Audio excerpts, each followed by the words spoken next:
আসসালামু আলাইকুম সবাইকে। আমি রাফা চলে আসলাম রমজানের 3 দিনের একটা ব্লগ নিয়ে। 11 রোজার দিন কোনো কিছুই রেকর্ড করা হয়নি, শুধু ইফতারি আর রাতের প্রিপারেশনটা রেকর্ড করা হয়েছিল। ওই দিন আমরা রাজমা আর বনরুটি দিয়ে আমাদের ইফতারটা শেষ করছিলাম। এত মজা হয়েছে আলহামদুলিল্লাহ। এই রেসিপিটা আমি দিব, আপনারা ট্রাই করে দেখতে পারেন। আগের দিন আমাদের ইফতারিতে দাওয়াত ছিল, ওই দাওয়াতের খাবারটাই আমি পরের দিন রাতে খাইছি।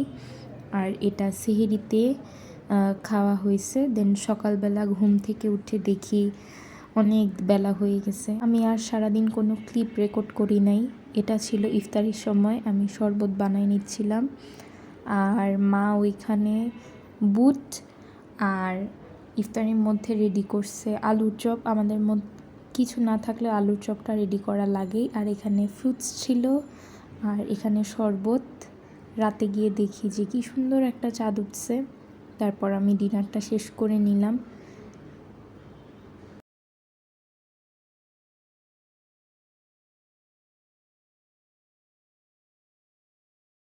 ক্লিপ রেকর্ড করি নাই, এটা সেহরির সময়। অ্যান্ড দেন পরের দিন ইফতারির ক্লিপটা রেকর্ড করা হয়েছে।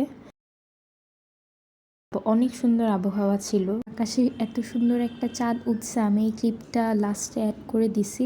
আর কোনো কিছু রেকর্ড করি নাই। আজকের ব্লগটা এই পর্যন্তই। ভালো লাগলে অবশ্যই ফলো করতে ভুলবেন না। আল্লাহ হাফেজ।